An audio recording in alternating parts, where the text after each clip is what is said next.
Yeah. So my question is, ఇప్పుడు ఇంత సంపద సృష్టించినాం మేము, ఇంత బాగా చేసినాం, అయినా కూడా ప్రజలు మిమ్మల్ని ఓడగొట్టినారు. Sir actually review that situation sir, ఎందుకు ఓడిపోయింది అసలు TRS party despite all this achievement? What do you think we've been doing for the last 15 days? Of course we've been reviewing Ravikant garu. ప్రతి గెలుపులోనూ పాఠాలు ఉంటాయి, ఓటమిలో గుణపాఠాలు ఉంటాయి. డెఫినెట్గా చాలా అంశాలు ఉన్నాయి, ఒకటి రెండు అని చెప్పను. కానీ ఇప్పుడు నేను చెప్పాను కదా మీకు, భారతదేశంలోనే అత్యధికంగా జీతాలు ఇచ్చాం ఉద్యోగులకి.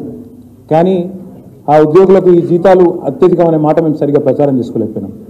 అత్యధికంగా భారతదేశంలోనే నిరుద్యోగులకు ప్రభుత్వ ఉద్యోగాలు ఇచ్చాం, కానీ చెప్పుకోలేకపోయాం. వాళ్ళ వరకు ఆ విషయం చేరలేకపోయింది. జరిగింది ఏమి అంటే, పెద్దలకు సామెత చెప్తారు, నిజం కడప దాటే లోపల అబద్ధం ఊరంతా తిరిగి వస్తుంది. జరిగింది అది. ఉద్యోగాలు ఇచ్చి చెప్పుకోలేకపోయినాము. యూట్యూబ్లో కొంతమంది బట్టగాల్చి మీదేసే ప్రయత్నం చేస్తే దాన్ని నివారించలేకపోయినాము. తద్వారా కొంత నష్టం జరిగింది తప్ప, మీరు అల్టిమేట్గా ఆలోచిస్తే రవికాంత్ గారు 1.85% తేడాతో మేము ఓడిపోయాం. అందులో మాకు దాదాపు ఒక 7-8 సీట్లు 4-5 వేల కంటే తక్కువ మెజారిటీతో పోయినాయి.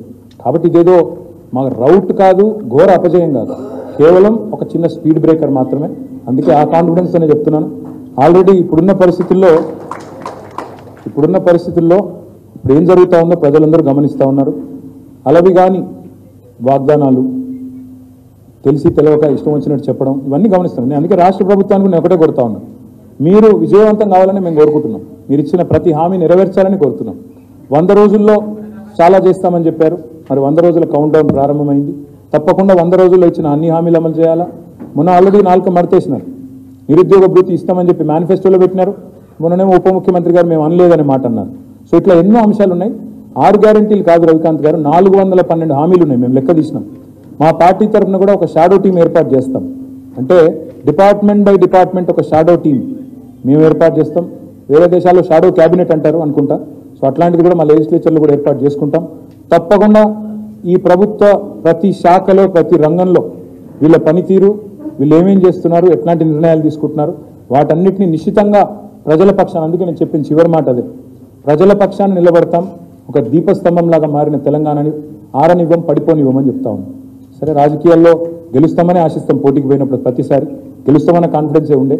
ఫలితాలు మమ్మల్ని నిరాశపరిచినా బాధ లేదు, ఎందుకంటే 2 టర్ములు ప్రజలు అధికారం ఇచ్చినారు. కాబట్టి we are thankful to them. Will fight, continue to fight for them. I think will give the chance to somebody else in come. చెప్పండి సార్.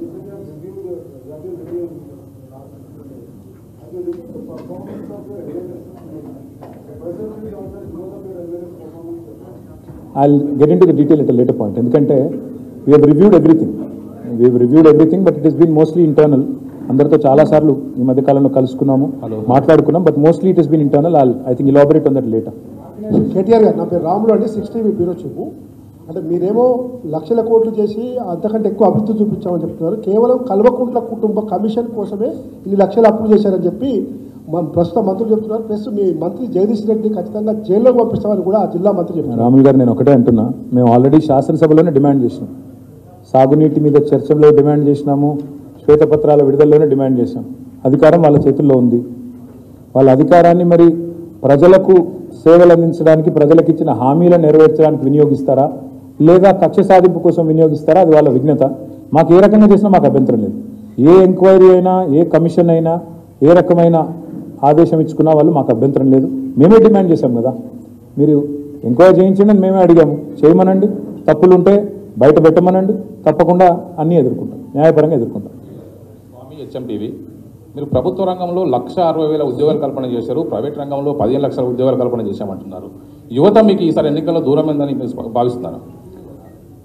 యువత కొన్ని విషయాలు, ఎందుకంటే ఇప్పుడే నేను చెప్పినట్టు ఏమైందంటే, ఒక నిజం అనేది కడప దాటే లోపల అబద్ధం ఊరంతా తిరిగి వస్తుంది అన్నట్టు కొంత అట్లాంటి దుష్ప్రచారాన్ని నమ్మినట్టుగా అనిపించింది చాలా చోట్ల.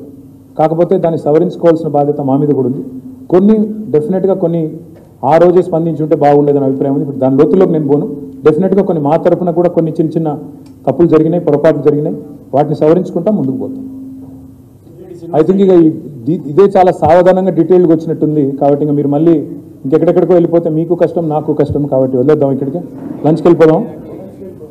శ్రీనివాస్ రెడ్డి ఫ్రీలాన్స్ జర్నలిస్ట్ అండి. శ్రీనివాస్ రెడ్డి గారు, మీరు సంపద సృష్టించారని లాస్ట్ క్వశ్చన్ సంపద సృష్టించారని చెప్తున్నారు. సంపద సృష్టించినప్పుడు అంటే జీతాలు కూడా సరిగా ఇయ్యలేకపోయారు అనేది ఒకటి ఆరోపణ, మరి అప్పులు ఎందుకు పోయారు అనేది వారి ప్రధాన ఆరోపణ.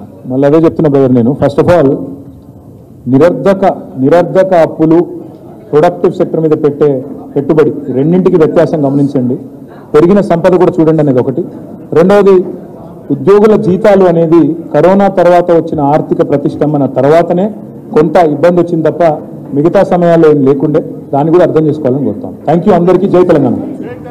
పదాలు తెలియని పెదవులకు అమృత వాక్యం అమ్మ. సంతానలేమి సమస్యతో బాధపడుతున్న ప్రతి స్త్రీమూర్తి బాధను మేము అర్థం చేసుకోగలం. ఫెటినైన్ వరల్డ్ బెస్ట్ ఎంబ్రియాలజీ ల్యాబ్ మరియు జిల్ట్రిక్స్ అలారం సిస్టాన్ని మొట్టమొదటిసారిగా ఏపీ మరియు తెలంగాణలో ఈ నెల 9న ప్రముఖ సినీ నటి స్నేహ, స్పెయిన్ దేశానికి చెందిన international senior embryologist Javier Herrera గారు ప్రారంభించారు. ఈ శుభతరుణంలో రక్త పరీక్షలు, AMH test, RBS, semen analysis, ultrasound scan, follicle scan ఈ నెల 31 వరకు ఉచితంగా అందిస్తుంది. ఫెటినైన్ అంటే సంతానం, 49 అంటే సంతోషం.